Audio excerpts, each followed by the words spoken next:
Hello, this is Iris DeMett, and you are listening to WMNF Tampa.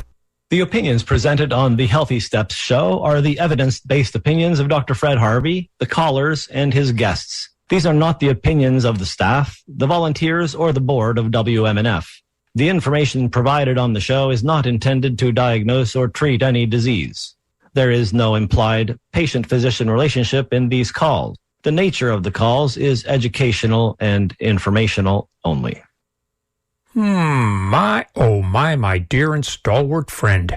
It is so reassuring to be with you on this Monday morning. I bow my head in thanks because you keep your radio dial tuned to WMNF Tampa, the resistance radio station from Tampa Bay to the Gulf of Mexico, and the only devoted little radio station that Rick Blaine would ever stream in that cheap gin joint in the old Medina. And you can stream us as well at WMNF.org. Why, spank my britches, today is AMA Monday, the Ask Me Anything component of the Healthy Steps radio show. So your wait has ended. If you have any medical questions or concerns for yourself or a loved one, just give us a call at 813-239-9663. Just in case I rattle that number off before you got a chance to write it down, that phone number to call is 813-239-9663. And you can send an email to dj@wmnf.org. Good morning to you, Dr. Harvey. Today is Ask Me Anything Monday, and there is no time to waste, so let me step back into my lair and turn this show over to you. What have you got lined up for us today, Dr. Fred? Wow. It seems like the timeline is getting stuffed with even more things. Like, time's moving faster, and there's so much information just flooding the airwaves, the internet, and everything that it's just amazing to me how much is going on our planet, and so much good and so much questionable. And, human health and planetary health are so tied together. We live on this one planet. There's only one. We're not moving anywhere else in any near future. People often think about moving to Mars to expand our society, but even to the moon, which is much closer, we have an issue here in that we haven't managed our affairs on Earth very well yet. One of those things was just talked about in the news, and that is earthquakes in Venezuela. But here's some other interesting stuff. Were you aware of the earthquakes in the area of Cuba and that were actually felt in Tampa? Did you feel it here in America? These earthquakes are a symptom of man's disregard for the environment. Yeah.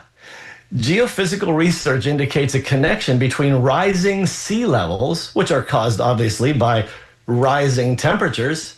They apply, these seas are massive amounts of water weight. And as they move around with the gravitational pull of the moon and the sun, the tides move massive volumes of weight around the tectonic plates. And they put extra pressure on the tectonic faults, triggering more earthquakes. As we continue to melt Antarctica and Greenland, we will see more earthquakes. This is just part of what's happening. So as an aside, that's just something that is a direct connection between planetary health and human health. There's another one that I want to talk about too. I just read an article today that connects, once again, I talk about it all the time. A common pesticide is linked to doubling your risk of Parkinson's disease, that degenerative brain disease that freezes people up and makes them shake. This is not a good thing, but chlorpyrifos, which is a very common pesticide, has been proven recently in a study where they aerosolized the chlorpyrifos, a can of Raid, spray. The mice that were exposed to this over 11 weeks, mice live much shorter lives than we do, so their metabolism picks things up earlier and we can see things. So what they found was that the brain cells of the mice were damaged by this exposure, which was not constant. It was intermittent, as though humans were applying pesticides. And so what they found out is that one of the main reasons this happens is, as I've talked before, toxicity induces inflammation. So the brains got inflamed. And then after that, they found out that the drainage system, the glymphatic system, I think I talked about that a week ago, the glymphatic system is actually a drainage system for toxins from the brain, and this gets junked up by chlorpyrifos. So the pump doesn't work, and then you get things stuck. Well, as we know, pesticides are related to inflammation. And I had a request to talk about inflammation, specifically lupus erythematosus. Lupus, systemic lupus, is an autoimmune disease, and it has some genetic predisposition, but there's not a direct single causation. There's lots of triggers that can cause this to flare, to show up. But some of the symptoms people with lupus might experience are extreme fatigue, joint pain and swelling, a rash on the face. It's called the butterfly rash because it's red and it's butterfly shaped, and it spreads across the cheeks and the bridge of the nose and stays there. It looks like you might have had a sunburn, but it's limited just to the cheeks. It doesn't go on your forehead, your chin, or anything else. And so it actually can be triggered by sun exposure too, because the sun does some things to the skin DNA that get it more active. And when things are more active, the lupus might show up more often. And so you could have low-grade fevers, sun sensitivity, hair loss, and other things like sores in the mouth, changes in brain fog, things like that. But the nature of the disease is that you have a slow, smoldering deterioration of your organs. Here's something to know, though. Chlorpyrifos and other pesticides are linked to developing lupus. Why? It triggers immune dysfunction. It promotes oxidative stress. It causes inflammation, and it messes up your ability to eliminate toxins. And so you're stuck with an autoimmune disease because you've been exposed to a common chemical available to buy at your local grocery store. Think about it. There's a little pesticide section at the grocery store now, right along with the food.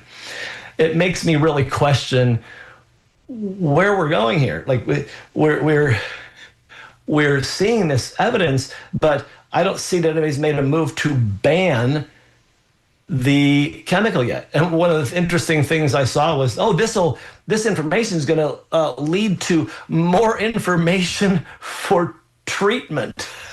It's like, is it? Why don't we actually use this information to prevent? If pesticides are causing it, why are we waiting till they cause it to treat the illness? Why don't we actually get rid of these toxins so we stop promoting disease? It's such a common sense thing. But I've mentioned it before, as the Department of Health and Human Services on one hand is talking about limiting dyes in foods, which they made voluntary, so it's not even going away. At the same time, the Environmental Protection Administration, under these weird criminals, has actually approved 2 more PFAS forever poisons to spray on our food before harvest. So it's just really very difficult to understand what we're going to do about public health when we have public illness promotion on one hand in the government and public health distraction, I think, on the other hand, when we say, we're going to get rid of dyes and colors, but then we don't. We make it voluntary. It's really problematic when our government is owned by corporations. And if you want to talk about things like that, including what we can do to help treat autoimmune diseases and neurodegenerative diseases, I'm here. This is Dr. Fred Harvey, the Healthy Steps Show on WMNF. And I'm so glad to be with you here, Dr. Harvey, and welcome everybody to participate in the Healthy Steps radio show here at WMNF Tampa. I do have Kevin, Mike, and John in the queue, but I'm inviting everyone to give us a call and participate. Just give us a dial at 813-239-9663. I have Maddie answering the phones today, and bless her heart, just give us a call at 813-239-9663. Let's go to Mike in Sarasota. Good morning, Mike. Hello. Hello. Hi, Mike. How are you today? Hey, how you doing, Dr. Harvey? First time calling in. Well, I just came from a rheumatologist and my general practitioner, so it's a good time to call. Yes. I have two immune issues. I have psoriatic arthritis. I've had that for about 12, 13 years. And I have another interesting disease called spontaneous urticaria, or basically hives.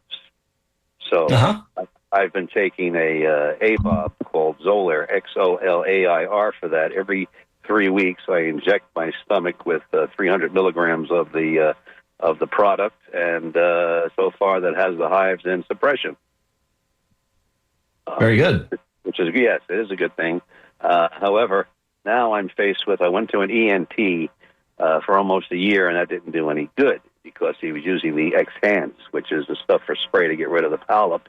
That didn't work, and then I went on the prednisone, the 60 milligrams, and tapered down. And this is to treat what?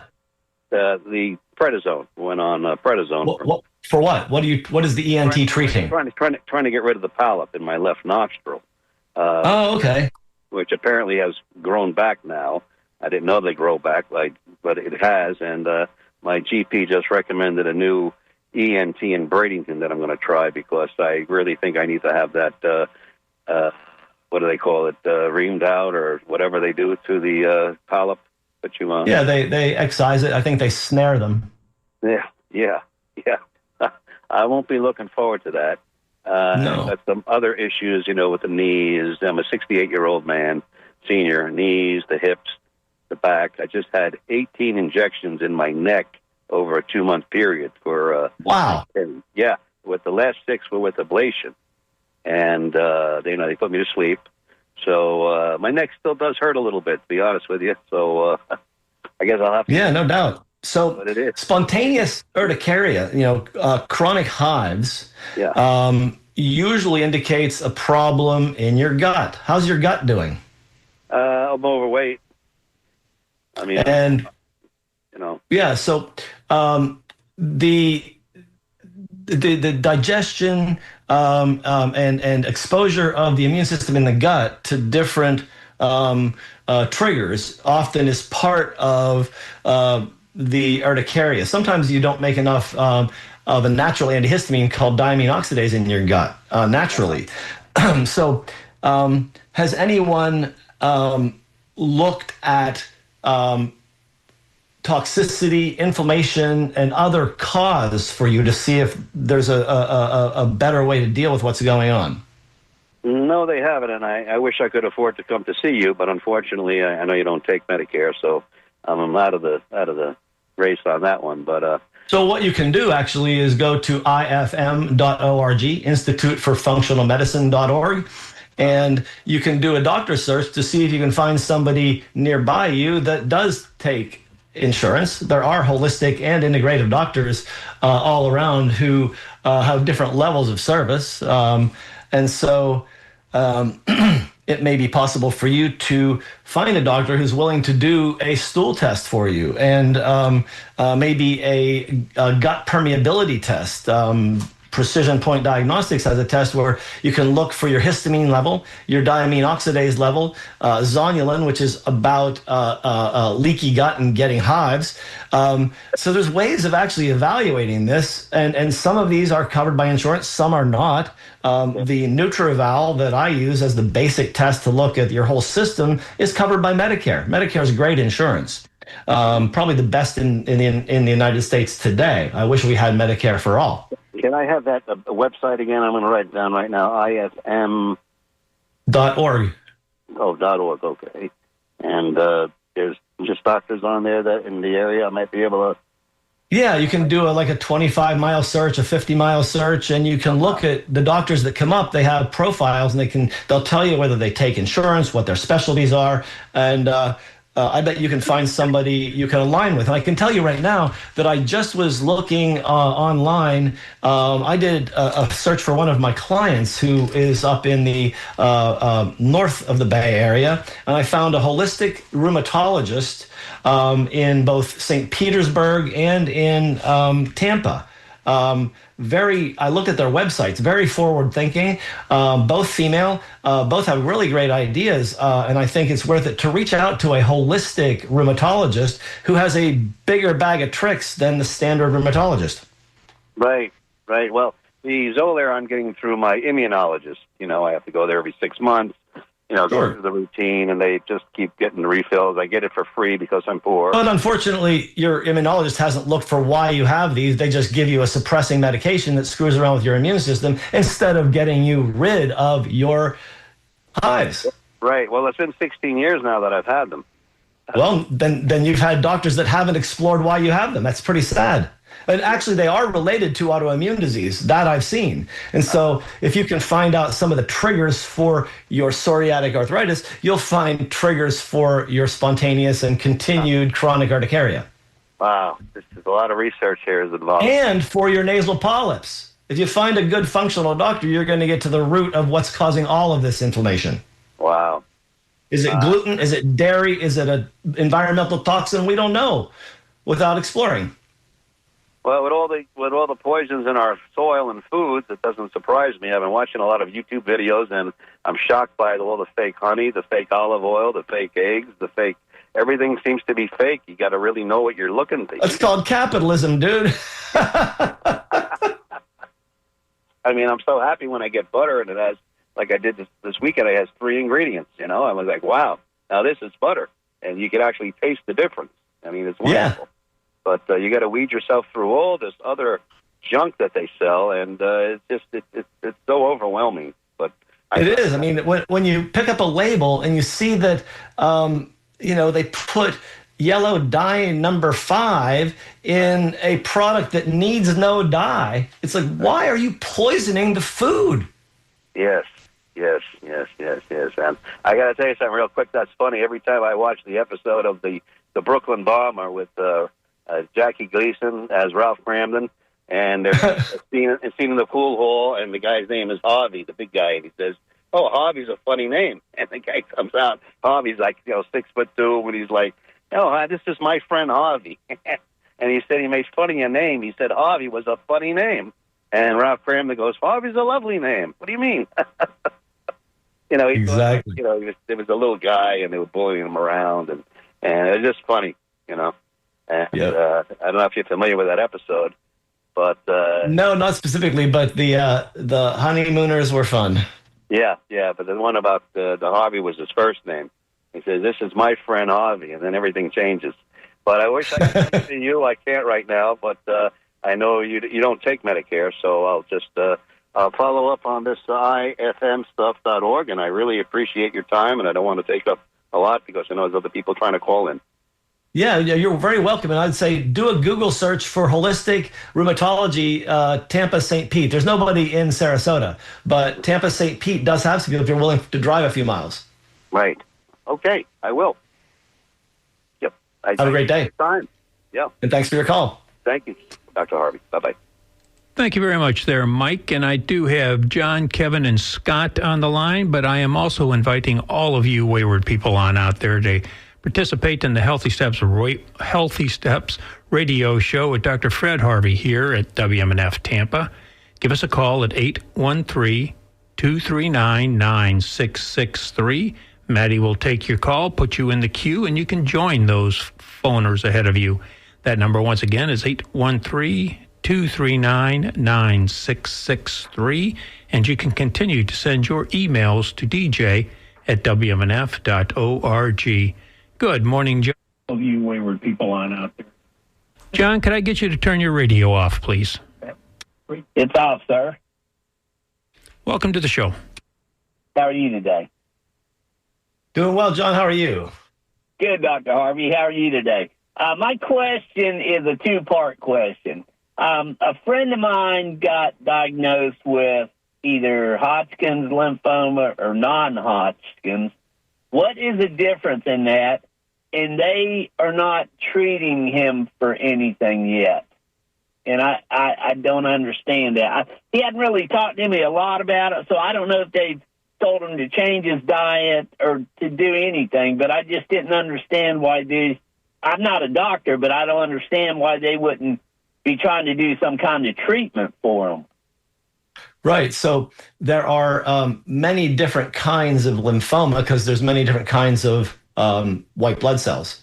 And some are very slow-growing, indolent, long-term chronic illnesses that don't necessarily require any kind of treatment. In fact, treatment might make the person more sick, but many do require treatment. And the nature of treatment for each one is different. There's some that use auto-antibodies with radioactive chemicals attached that make the tumors melt away, a thing called rituximab or Rituxan.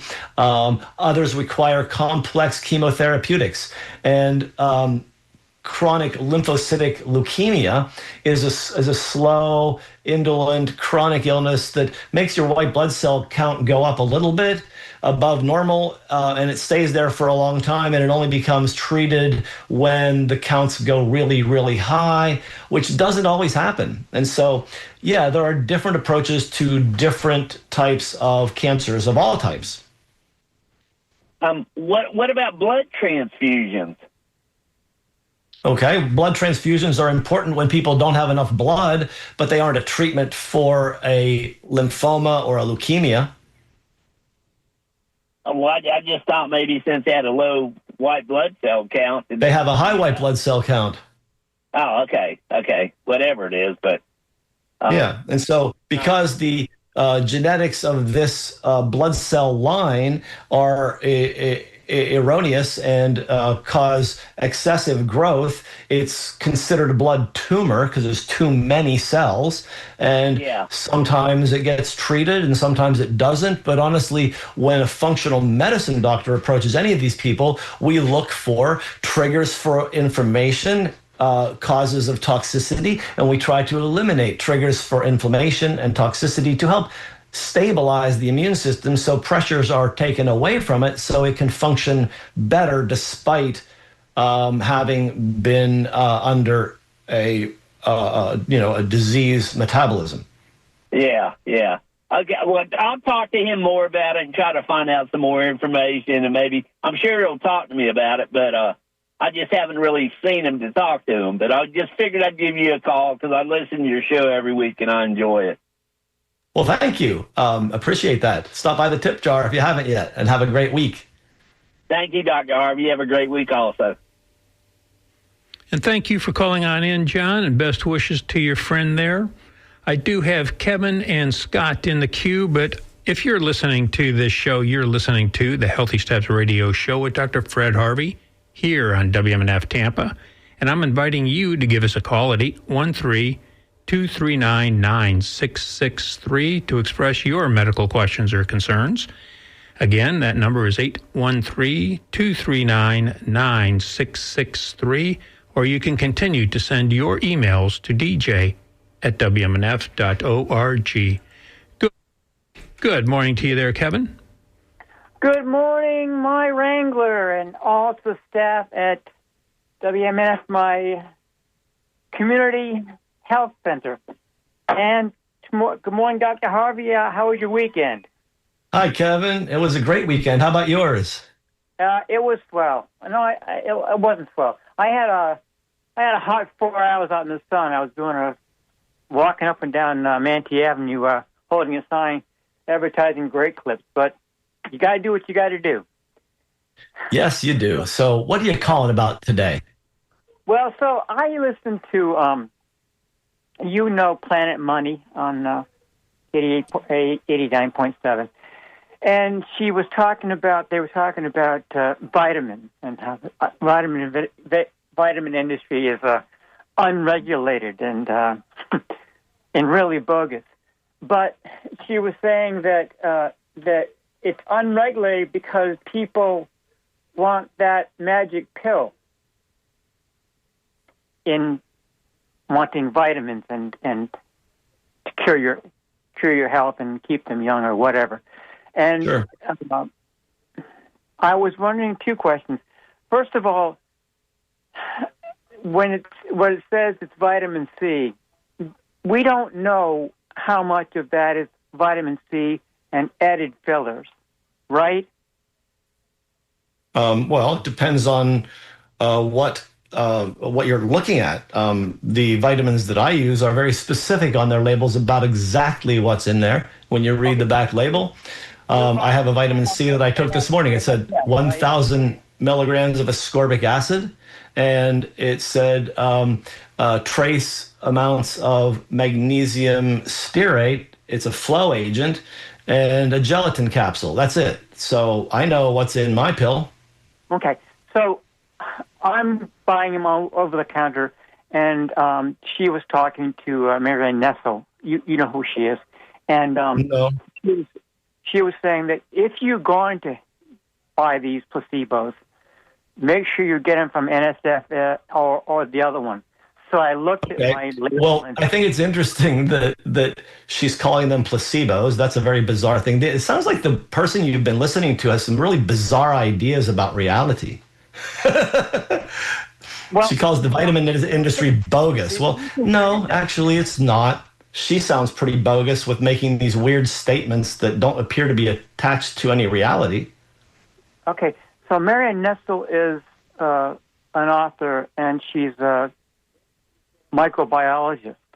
Okay. The reason she was calling them placebo is that Okay. But she shouldn't call them placebo because that's a completely different concept. These are actually nutrients. she was saying that we don't know how much of the vitamin C or ginkgo or whatever is actually in that product. We don't know. Actually, that's a lie. I just told you that I know what's in mine. That's not true. Yes, We you do know what's in it because they're required to put accurate labeling on the bottle.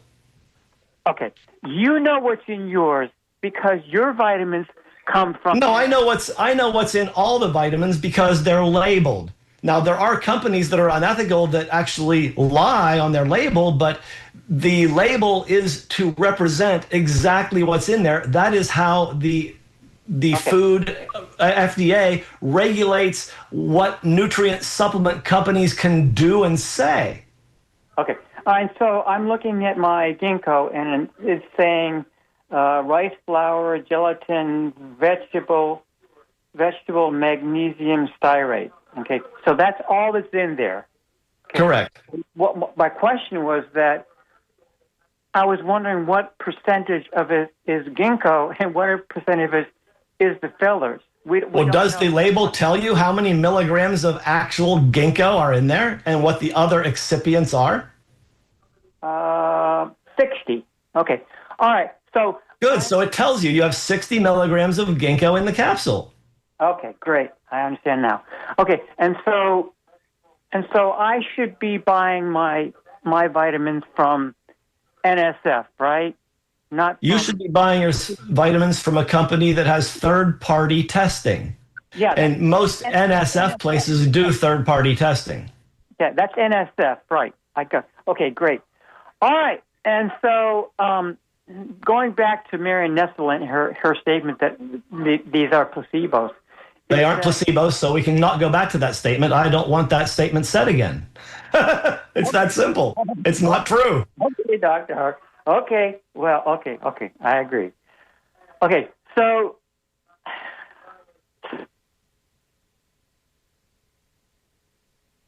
vitamins that I know that were third-party tested.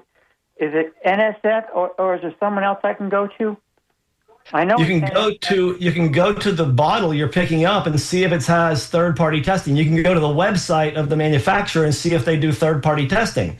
Companies that I use, like Zymogen, Designs for Health, they do third-party testing. So I think it's worth it for you to do a little bit more research and not listen to people that are flapjapping their jaws about placebos, because vitamins aren't placebos, they're vitamins. Okay? Thanks a lot, Kevin. Have a great week and good luck on your research. Thank you very much there, Kevin. Appreciate the call on in. And let's go to Scott in Safety Harbor. Good morning to you, Scott. And Dr. Harvey. Hi, Scott. Hey, I have a question for you. Do you know anything about this new non-narcotic pain reliever called Jornovex? No, not really. I think I saw something about it, but no, I have no idea what it is. Jornovex? Yeah, Journavx.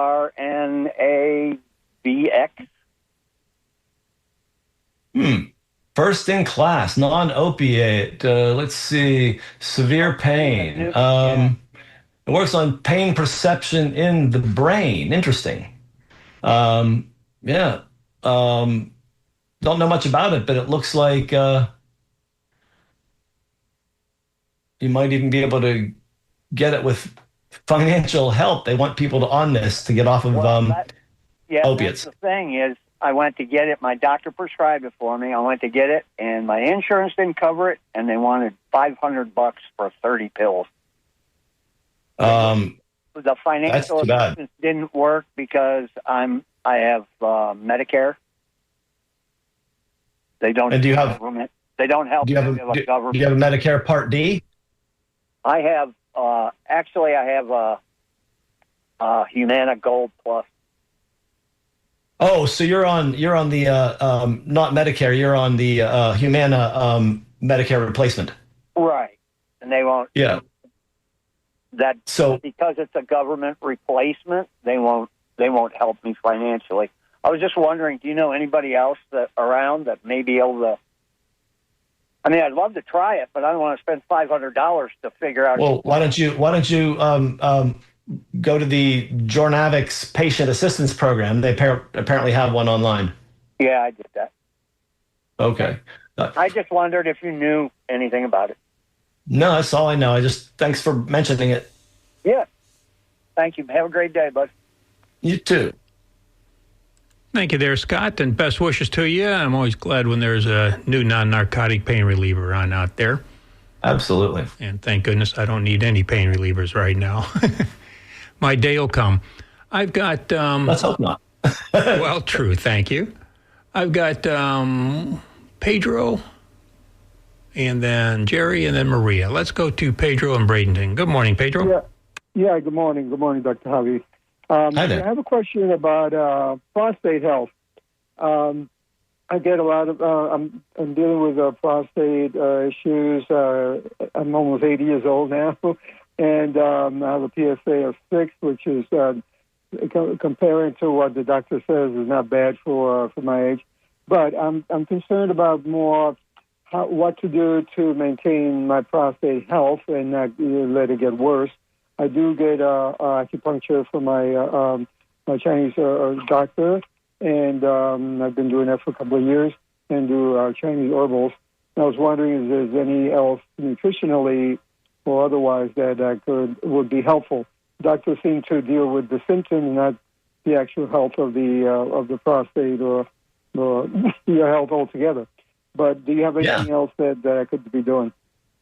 Well, I think the evidence is in that daily exercise, walking 20 minutes a day, is really good for your prostate. Squats and lunges can add to that. A diet that is low in saturated fat and high in fiber with lots of plants, 6, 7, 8 servings of plants a day. This is a diet, a low animal product, high vegetable product, kind of a Mediterranean style diet. Even going into vegetarian is actually very good for the health of the prostate. And stress reduction, doing meditation, prayer, silence. These things are all very helpful for keeping the prostate healthier. And then you might want to get an omega-3 index. And if your omega-3 index is under 4 or 5, you might want to take some fish oil to get it up into the normal range, along with some vitamin E and vitamin A to keep the fish oil from going rancid. Okay. I mean, I do some of that, which is probably why I'm at a 6 PSA rather than 106. Yes. So, okay, so then vegetable diet, more vegetable diet. How about fruits? Is that also included in that? Yeah, but you don't want to do more than, say, 2 fruits a day because the sugar pushes on the systems. You don't need the extra sugar. You need the extra vegetable fiber and the colors. Okay, right. And what about, I mean, I wind up sometimes getting up 2 or 3 times a night.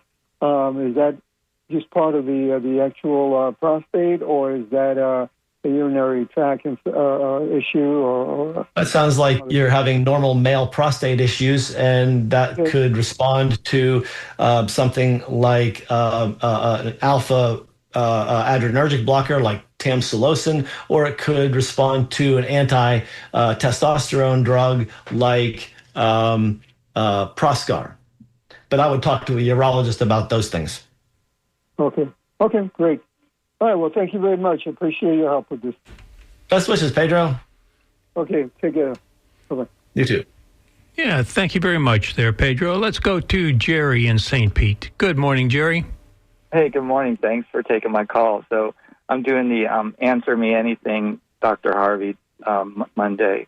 So, Doc, I just want to mention a couple of things, and then you elaborate on whatever you want, okay? Okay.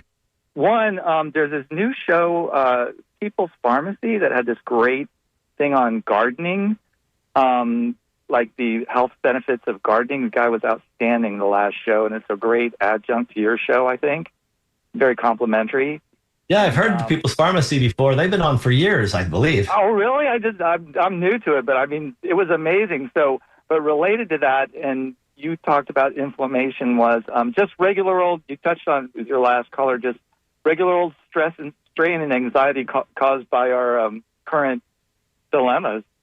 Yes. our current situations. And relative to that, L-lysine, which I think is an amino acid. Yes. And if you want to elaborate more on astaxanthin, which I'm a big fan of, and you want me to take it off the line? If you'd like, that's fine. Okay, I'll listen to the radio, and you elaborate on any of those. All right. So yeah, the People's Pharmacy, good people talk about really good issues. Thank you, Jerry, for bringing up these issues too. And then, astaxanthin is one of my favorite antioxidants. The problem is it only comes from krill, and that I know of. Overfishing krill to get astaxanthin is not something I want to do, but there's supposedly a lot of krill. However, we're having global climate change, and the temperature around Antarctica where the krill are is changing, and krill populations are decreasing. So astaxanthin is a carotenoid, like the orange color in carrots, but as different from beta carotene, it's actually twice the length of it. So it stretches the whole way across the cell membrane and does an amazing job at stabilizing the lipid layer of your cell membrane. So it helps with things like chemo brain. It helps with losing eyesight because of retinal problems. And it's really stabilizing for vascular issues. So again, get better quality ones and take less of it. You want to get one that has 6 or 12 milligrams of astaxanthin in it, not one that has 200 micrograms. And take it once or twice a week. Because that's going to be enough if you're taking also 8 servings of fruits and vegetables that have carotenoids in the fruits and vegetables. There's, lutein, lycopene, beta carotene in things like tomatoes and carrots, and even behind the green in your kale, there are carotenes. So those are the main issues that I think are most important about those carotenoids. They really stabilize cell membranes, and all of our cell membranes are under attack because of oxidative stress. And so we can always get better support there, and better support for the fish oil we eat, things like that, that we need these fat-soluble antioxidants to lift up our system. And I think we have another caller. Actually, we've got three. I've got Maria, Lee, and Michael, and we're down to the last 15 minutes, so let's go directly to Maria right now. Good morning, Maria. Hello. Hi, Maria. How are you today? I'm hanging in there. How are you, Dr. Harvey? Doing well, thanks. What do you got for us today? I have lupus, and I've been diagnosed with lupus for going on 8 years now. Yes. And it's the SLE type. Yes. And my question is that I don't know if it's not a question actually. My issue is that I'm always in constant pain, pretty much 24 hours a day, and I have trouble like with the heavy legs and things like that. And then I found out that I had issues with vascular. I had vascular issues, and I had stents placed in my groin area. But I'm constantly bruising and having heavy legs. Is there anything that I could do about that regarding, besides taking, like my baby once a day baby aspirins or metricitrate? I have trouble pronouncing that word. Metricitrate and gabapentin. So, is your lupus controlled? Do you have a C-reactive protein that's controlled, a sedimentation rate that's controlled, an ANA that has decreased? Do you have any evidence that you're under control? Yeah, my ANA is definitely not controlled because I have, along with the lupus, I have fibromyalgia also. Okay, that's not even an autoimmune condition. That's another whole problem, makes your pain even worse. But the question is, has anybody looked at your sedimentation rate or your C-reactive protein or your ferritin? Are any of these abnormal or are they normal? My ferritin at this point is high. It's super high. I forgot the number level, but I wanted to say it was over 1781. It's high. And then how about the C-reactive protein? Yes.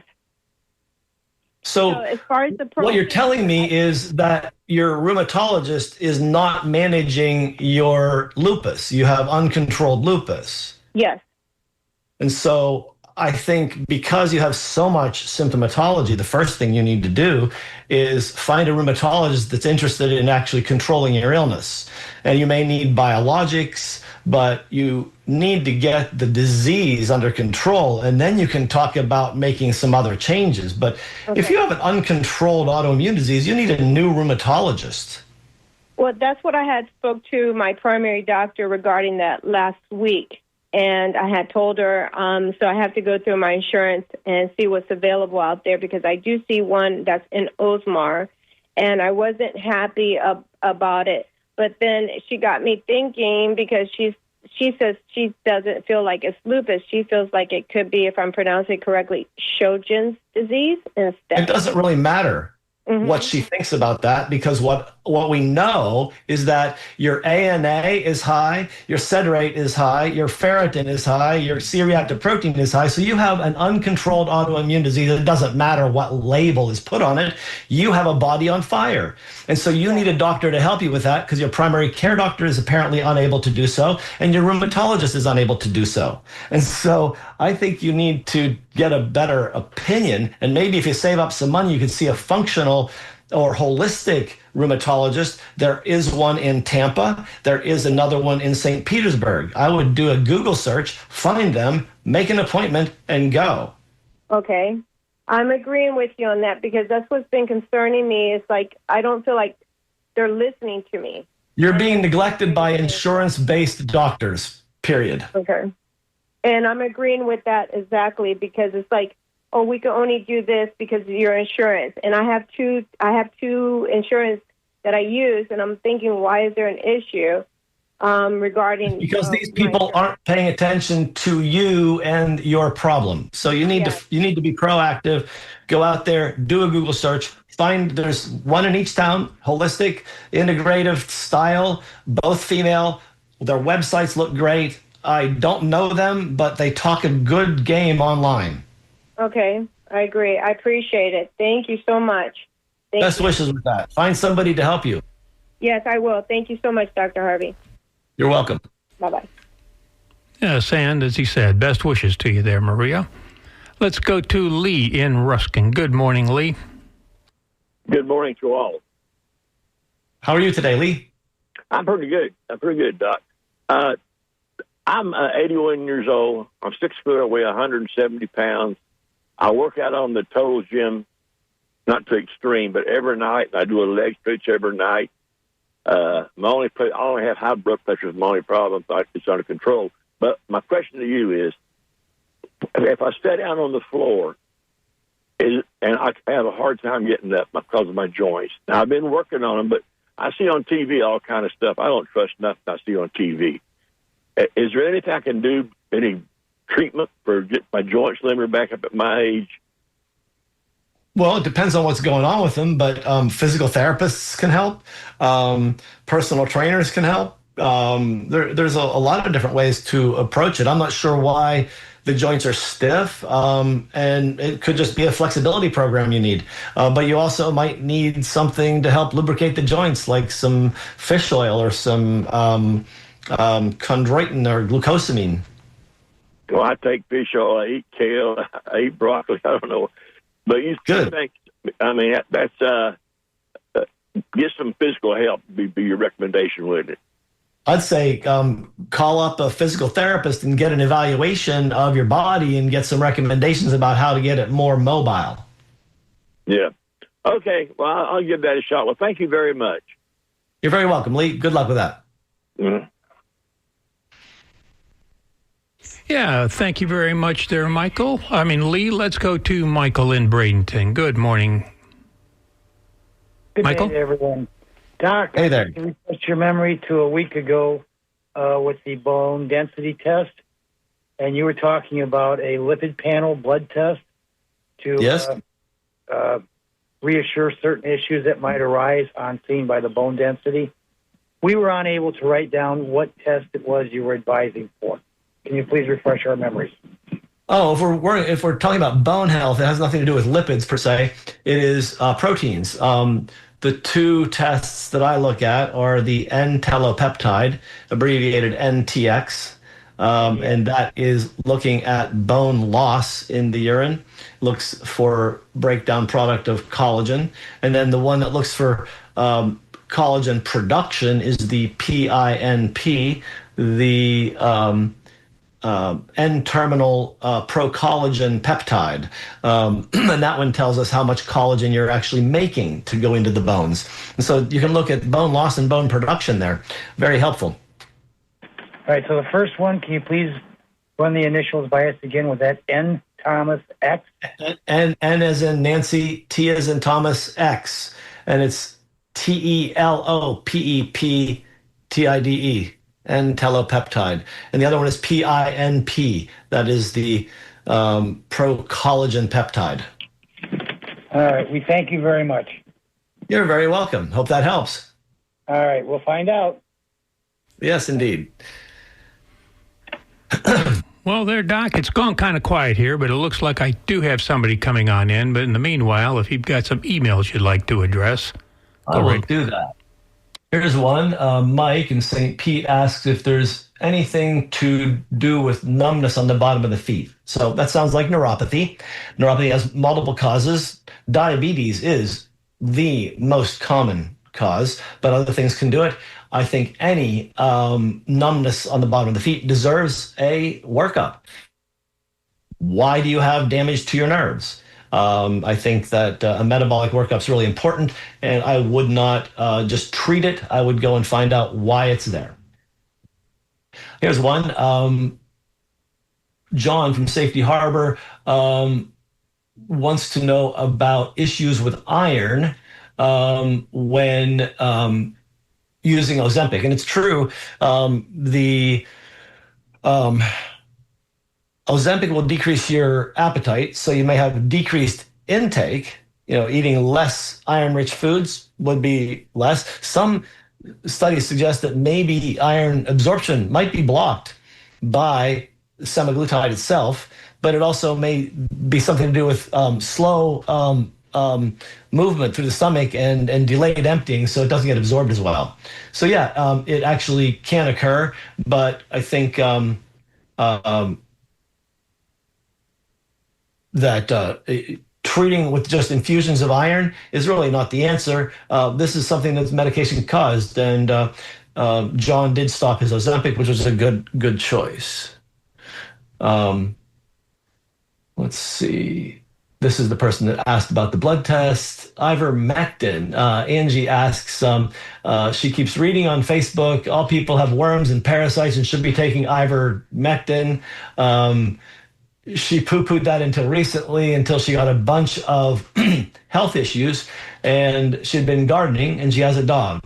So I've been doing parasite tests on poop for, 30 years, and doing the good ones, because that's when I learned about the companies that actually do really detailed stool testing. Genova Diagnostics, Doctors Data Incorporated, not Quest, not LabCorp. They don't do the kind of tests that we need because they don't look at the function of the gut. They look for pathogenic bacteria to see if there's any diarrhea bacteria, and that's really not the issue for most people. But I have done so many parasite tests, and I have found in 30 years, maybe 3 or 4 people that actually had the kind of parasites that need treated.